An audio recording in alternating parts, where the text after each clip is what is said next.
नमस्कार दोस्तों, सुरेन हिंदी क्लास में आपका स्वागत है। सेट 2013-14 वर्ष का ये पेपर है और द्वितीय प्रश्न पत्र है जिसमें 50 प्रश्न आते हैं। इसके हम 40 प्रश्न करेंगे।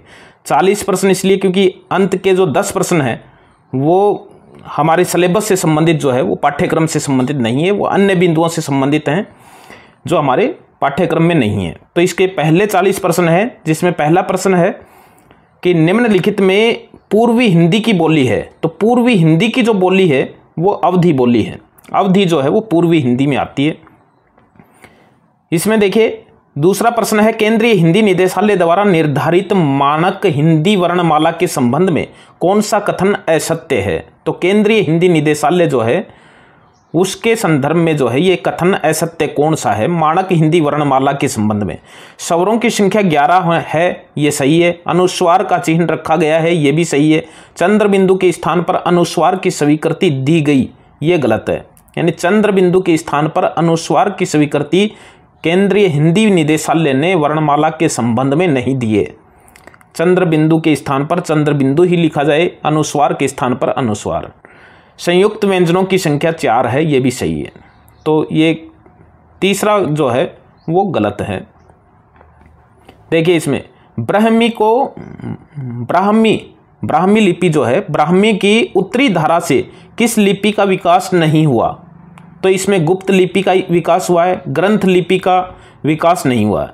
ग्रंथ लिपि जो है इसका उत्तर आएगा। कुटिल लिपि, शारदा लिपि, गुप्त लिपि, ये ब्राह्मी की उत्तरी धारा से उत्पन्न लिपि हैं। इसका विकास जो है गुप्त लिपि का, कुटिल लिपि का और शारदा लिपि का, ब्राह्मी लिपि से ही इसका विकास हुआ है, ग्रंथ लिपि का नहीं हुआ है। इसमें प्रश्न देखिए इसमें कि भारतीय संविधान के निम्नलिखित अनुच्छेदों में किसमें राजभाषा का प्रावधान है।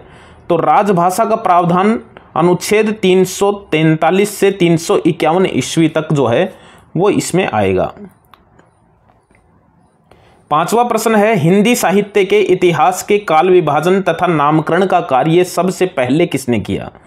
तो हिंदी साहित्य के इतिहास के काल विभाजन और नामकरण, जिसने काल विभाजन भी सर्वप्रथम किया और नामकरण जो है वो सर्वप्रथम जॉर्ज ग्रेसन के इतिहास में जो है वो सबसे पहले हुआ है। छठा प्रश्न है जिसमें दो कथन है क और ख। काल विभाजन का आधार भी समान प्रकृति और समान प्रवृत्ति ही होती है। काल विभाजन का आधार समान प्रकृति और समान प्रवृत्ति ही होती है। ख है, नामकरण की सार्थकता इसमें है कि वह पदार्थ के गुण अथवा धर्म का मुख्यतः द्योतन कर सके। तो ये दोनों ही कथन जो है वो सही हैं। क और ख दोनों कथन जो है वो सही हैं। इसमें इतिहास के काल विभाजन से संबंधित ये प्रश्न था। सरहपाद का अन्य नाम मिलता है, ये प्रश्न जो है वो कम्युनिटी गाइड में भी जो है वो डाला था। राहुल भद्र जो है इसका अन्य नाम भी मिलता है। सरहपा जिसे हिंदी का पहला कवि भी जो है माना जाता है। परमाल रासों के आधार पर परमाल रासों के आकार और भाषा में परिवर्तन होता रहा, क्योंकि परमाल रासो जो है यह एक लोक गेय काव्य है। लोक गेय काव्य होने की वजह से परमाल रासों के अंदर जो है वो आकार और भाषा में परिवर्तन होता रहा। रोड़ाकृत आदिकाल की शिलांकित रचना है। तो रोड़ाकृत आदिकाल की शिलांकित रचना राउल वेल है, जो एक शिलांकित रचना है और नक्शिक वर्णन है। इसमें श्रृंगारिक रचना है और गद्य और पद्य शैली में लिखी गई एक चंपू रचना है। अब देखिए 10 का प्रश्न है, इस्तवार दला लित्रेत्युर एंदुई एंदुस्तानी के प्रथम भाग का प्रकाशन हुआ। तो ये हिंदी का प्रथम इतिहास लेखन है जो कि गारसाद तासी ने किया है। जो इसका प्रथम भाग 1939 में जो है वो प्रकाशित हुआ था और गारसाद तासी इसके लेखक हैं। फ्रेंच भाषा में जो है ये लिखा गया है। 1947 में इसका दूसरा भाग जो है वो प्रकाशित होता है। ये देखिए हिंदी साहित्य के काल विभाजन में संधि काल जोड़ने वाले इतिहासकार हैं। तो संधि काल नाम जो है वो डॉक्टर रामकुमार वर्मा ने जो है वो जोड़ा है, संधि एवं चारण काल, इस तरह से। तो संधि काल नाम जो है वो रामकुमार वर्मा ने जो है वो जोड़ा है। अब देखिए 12 नंबर का प्रश्न देखिए, विसलदेव रासो हमारे सिलेबस में भी शामिल है। क्योंकि नरपति नाल्ह की ये रचना है, तो नरपति नाल्ह एक विशिष्ट कवि के रूप में है। नरपति नाल्ह की रचना बिसलदेव रासो मूलतः किस प्रकार का काव्य है? तो ये जो काव्य है ये श्रृंगार रस प्रधान काव्य है। श्रृंगार रस प्रधान काव्य है, 4 खंडों में ये लिखा गया है और नरपति नाल्ह इसके लेखक हैं। नागरी प्रचारणी सभा द्वारा प्रकाशित पृथ्वीराज रासो को प्रामाणिक मानने वाले विद्वान हैं। तो इसको प्रामाणिक मानने वाले विद्वान जो है वो श्याम सुंदर दास हैं। गौरी शंकर हीराचंद ओझा, मुंशी देवी प्रसाद और रामचंद्र शुक्ल ये इसको अप्रामाणिक मानते हैं। श्याम सुंदर दास जो है वो इनको प्रामाणिक मानता है पृथ्वीराज रासो को। और इसके अलावा कर्नल टोड जो हैं वो भी जो है इसको प्रामाणिक मानते हैं। और इसके अलावा मिश्र बंधु जो हैं वो भी इसको प्रामाणिक मानते हैं। और मोहनलाल विष्णुलाल जो पांडे जो हैं वो भी इसको प्रामाणिक मानते हैं। और गौरीशंकर ओझा, मुंशी देवी प्रसाद और रामचंद्र शुक्ल इसको अप्रामाणिक मानते हैं। बहुत अच्छा प्रश्न है। प्रमुख आलवारों की संख्या कितनी मानी जाती है? देखिए, प्रमुख आलवारों की संख्या जो है वो 12 मानी जाती है। अब हमें यहाँ ये सीख लेना चाहिए संख्या के हिसाब से। आलवार की 12 है और एक होता है नायनवार की संख्या 63 है। और जो हमारे सिद्ध हैं, सिद्धों की संख्या जो है वो 84 है, जिसमें से 80 पुरुष और 4 महिलाएं हैं। और हमारे जो नाथ हैं उनकी संख्या 9 है। संख्या के हिसाब से हमें ये समझ लेना चाहिए, आलवार जो हैं ये वैष्णव धर्म से संबंधित हैं, नायनवार जो हैं ये शैव धर्म से संबंधित हैं। इनकी संख्या 12 है, इनकी संख्या नायनवार की संख्या 63 है और सिद्धों की संख्या 84 है और नाथों की संख्या 9 है। ये संख्या के प्रश्न भी जो है वो हमें आने चाहिए। निम्नलिखित में से राम भक्त कवि नहीं है। राम भक्त कवि नहीं है तो इसमें दामोदर नहीं है, क्योंकि नाभादास, ईश्वरदास, अग्रदास तीनों ही राम भक्त कवि हैं। दामोदर जो हैं ये राम भक्त कवि नहीं है। मलिक मोहम्मद जायसी की रचना नहीं है। अब देखिए, पहला ही विकल्प है रूप मंजरी, मान मंजरी, रस मंजरी, अनेकार्थ मंजरी। ये किसकी रचनाएं हैं? ये नंददास की रचनाएं हैं। तो ये नंददास की रचना है। आखिरी कलाम, अखरावट, कहरानामा जो है ये जायसी की रचनाएं हैं। रहीम किस सम्राट के समकालीन थे? तो ये सबको पता है कि रहीम जो है वो अकबर के नवरत्नों में शामिल था। अब्दुल रहीम खान खाना तो अकबर के दरबार का समकालीन था, ये अकबर के दरबार का नवरत्न भी था। 18 का प्रश्न है, आदिकाल में खड़ी बोली को काव्य भाषा बनाने वाले पहले कवि के रूप में मान्य हैं। तो वो है अमीर खुसरो। अमीर खुसरो जो हैं ये खड़ी बोली को काव्य भाषा बनाने वाले पहले कवि के रूप में मान्य हैं, अमीर खुसरो। निम्नांकित में से निर्गुण संत काव्य धारा का कवि नहीं है। निर्गुण संत काव्य धारा देखिए कि संत काव्य धारा में दादू दयाल है, सिंगा है, रैदास है, नागरीदास नहीं है। नागरीदास जो है ये नागरीदास सावंत सिंह जो है ये रीतिकालीन कवियों में जो है वो शामिल है।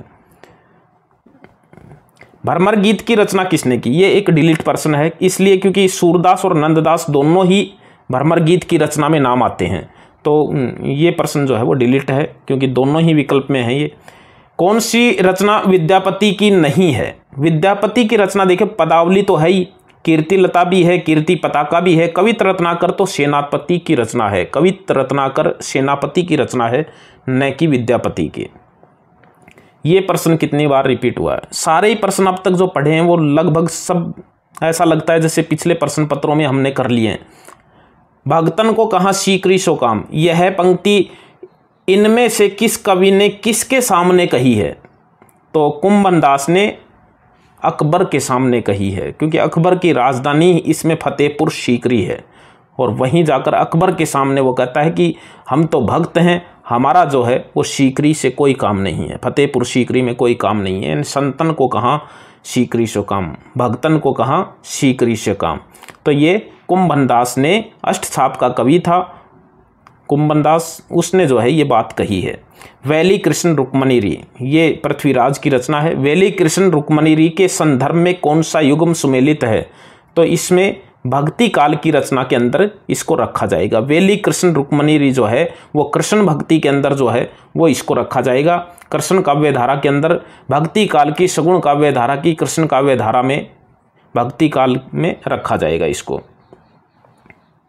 कौन सा युग्म सुमेलित नहीं है? सुमेलित नहीं है तो इसमें देखिए सुमेलित युग्म जो है वो कौन सा नहीं है? मतीराम की ललित ललाम, भूषण की मतीराम की ललित ललाम, भूषण की रचना जो है वो इसमें छत्रसाल दशक, ये सही है। घनानंद की इश्कलता, ये भी सही है। पद्माकर की अलंकार कलानिधि, ये नहीं है। पद्माकर की ये कोई इस नाम की कोई रचना नहीं है, तो ये विकल्प जो है वो सुमेलित नहीं है। देखिए बिहारी निम्नांकित में से किस श्रेणी के कवि हैं? तो बिहारी जो है वो आचार्य कवि तो था नहीं, नाथ कवि भी नहीं था, श्रृंगारी कवि जरूर था, रीति मुक्त कवि भी नहीं था, वो रीतिबद्ध कवि था, यानी रीति सिद्ध कवि था, रीति सिद्ध कवि था, इसलिए श्रृंगारी कवि नहीं था। निम्नलिखित कवियों और उनके आश्रयदाताओं में कौन सा युग्म सुमेलित नहीं है? सुमेलित नहीं है। देव का आजम शाह सही है, बिहारी का भवानी सिंह गलत है। भवानी सिंह बिहारी जो है ये तो जयपुर के राजा के दरबार, मिर्जा राजा जयसिंह के दरबार में रहता था, तो ये गलत है। पद्माकर का महाराणा भीम सिंह है और भूषण का छत्रसाल, ये सही है। तो ये बिहारी जो है वो गलत है, इसमें सुमेलित नहीं है भवानी सिंह। कवि वचन सुधा का प्रकाशन प्रारंभ हुआ था, यानी आरंभ कब हुआ था? तो 1868 ईस्वी में ये पत्रिका प्रारंभ हुई थी और भारतेंदु द्वारा निकाली गई एक पत्रिका थी। 28 का प्रश्न है कौन सा युग्म सुमेलित नहीं है? सुमेलित नहीं है। देखिए इसमें लिखा हुआ है सरस्वती पत्रिका 1903, तो ये सुमेलित नहीं है, क्योंकि ये जो उद्दंत मारतंड 1826, हरिश्चंद्र मैगजीन 1873, जगत समाचार 1869, ये जो पत्रिकाएं हैं ये इनका प्रारंभ वर्ष लिखा हुआ है। तो सरस्वती पत्रिका का प्रारंभ वर्ष जो है वो 1900 ईस्वी है, नहीं कि 1903। 1903 में तो महावीर प्रसाद द्विवेदी जो है इसका संपादक बना था। द्विवेदी युग को किस अन्य नाम से जाना जाता है? तो ये सबको पता है, जागरण सुधार काल जो है वो द्विवेदी युग को कहा जाता है।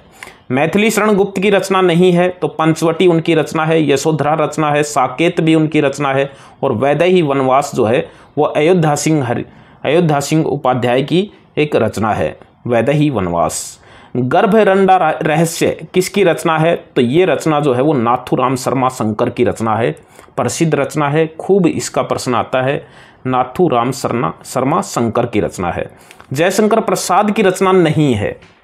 प्रेम पथिक जयशंकर प्रसाद की है, कानन कुसुम भी जयशंकर प्रसाद की है, लहर भी उनकी रचना है। प्रिमल जो है ये जयशंकर प्रसाद की नहीं है, ये निराला की रचना है, निराला की रचना है प्रिमल। कौन सी रचना पंत रचित महाकाव्य है? पंत रचित, देखो लोकायतन इनका एक महाकाव्य है, लोकायतन एक महाकाव्य है। सोवियत लैंड नेहरू पुरस्कार भी इसी रचना के लिए इनको मिला था, एक महाकाव्य है ये। युगवाणी, युगांत, ग्राम्य, ये भी इनकी रचनाएं हैं, लेकिन लोकायतन एक महाकाव्य है जिसके लिए सोवियत लैंड नेहरू पुरस्कार इनको मिला था। कौन सा काव्य हरिवंश राय बच्चन रचित नहीं है? देखिए मधुबाला इनकी रचना है, मधुशाला भी है, मधुमालती नहीं है। मधुमालती सूफी कवि मंजन की रचना है, और मधु कलश भी इनकी रचना है। ये प्रारंभिक 3 मधु काव्य इनका है। हालावाद का प्रवर्तक हरिवंश राय बच्चन को माना जाता है, मधु काव्य का प्रवर्तक माना जाता है, प्रेम और मस्ती के काव्य का माना जाता है। मधुमालती जो है वो सूफी कवि मंजन की रचना है। धर्मवीर भारती के गीत संकलन का नाम है, तो धर्मवीर भारती का गीत संकलन है ठंडा लोहा। ठंडा लोहा धर्मवीर भारती का एक गीत संकलन है। अब देखिए इनमें से निम्नलिखित में से कौन सा युग्म सुमेलित नहीं है? अज्ञेय सांप रचना अज्ञेय की है। भवानी प्रसाद मिश्र की गीत फरोश रचना है। निराला की कुकुरमुता रचना है। नरेश मेहता की कणुप्रिय रचना नहीं है। कणुप्रिय रचना तो धर्मवीर भारती की ही है, धर्मवीर भारती की रचना है जो कृष्ण और राधा के ऊपर है। कणु यानी कृष्ण, प्रिय यानी राधा। ये मैं पहले भी रचना में बता चुका हूँ ताकि याद रहे धीरे धीरे। देखिए निम्नलिखित में से कौन सा युग्म सुमेलित है? 3 प्रश्न बचे हैं, इसमें महत्वपूर्ण प्रश्न है कौन सा युग्म सुमेलित है। देखिए पुरानी जूतियों का कोरस मुक्तिबोध की रचना नहीं है, ये तो सुमेलित नहीं है क्योंकि ये नागार्जुन की रचना है। कैसे कबूतर कुमार विकल की रचना नहीं है क्योंकि ये तो उदय प्रकाश की रचना है। और सुदामा पांडे का प्रजातंत्र ये धूमिल की रचना, ये सुमेलित है। महावृक्ष के नीचे शमशेर की रचना नहीं है, अज्ञेय की रचना है, तो ये सुमेलित है। भारतीय हिंदी परिषद प्रयाग से प्रकाशित होने वाली पत्रिका है, तो भारतीय हिंदी परिषद प्रयाग से हिंदी अनुशीलन नाम की पत्रिका प्रकाशित होती है।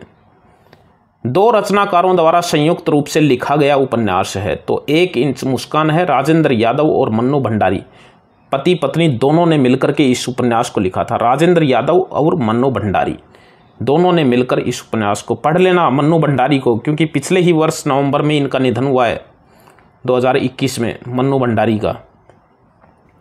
हाल ही में जिनका निधन हुआ है, जिनको पुरस्कार मिला है, वो साहित्यकार हमें जरूर पढ़ के जाने चाहिए। निम्नलिखित में से किस विकल्प के सभी उपन्यास किसी महिला उपन्यासकार द्वारा लिखे गए हैं?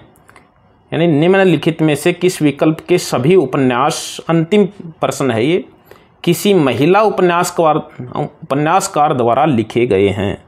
तो ये देखिए, इसमें आपका बंटी तो मन्नू भंडारी का है, मछली मरी हुई ये राजकमल चौधरी का लिखा हुआ उपन्यास, और दूसरे में 55 खंबे लाल दीवारें रुकोगी नहीं राधिका, ये सही है। ये जो है ये उषा प्रेमवदा के लिखे हुए उपन्यास हैं दोनों ही, तो ये महिला उपन्यासकार के हैं। चित कोबरा तो मृदुला गर्ग का है, लेकिन 1000 घोड़ों का सवार यादवेंद्र चंद्र का है। बेघर ममता कालिया का उपन्यास है, लेकिन सोया हुआ जल सर्वेश्वर दयाल सक्सेना का उपन्यास है। तो इसमें प्रश्न पूछा है कि किस विकल्प के सभी उपन्यास महिला उपन्यासकार द्वारा, तो 55 खंबे लाल दीवारें ये इनका उपन्यास है, और रुकोगी नहीं राधिका ये उषा प्रेमवदा के उपन्यास हैं दोनों ही। तो 40 बहुत अच्छे प्रश्न थे ये। हम फिर मिलेंगे बहुत अच्छे प्रश्नों के साथ, तब तक के लिए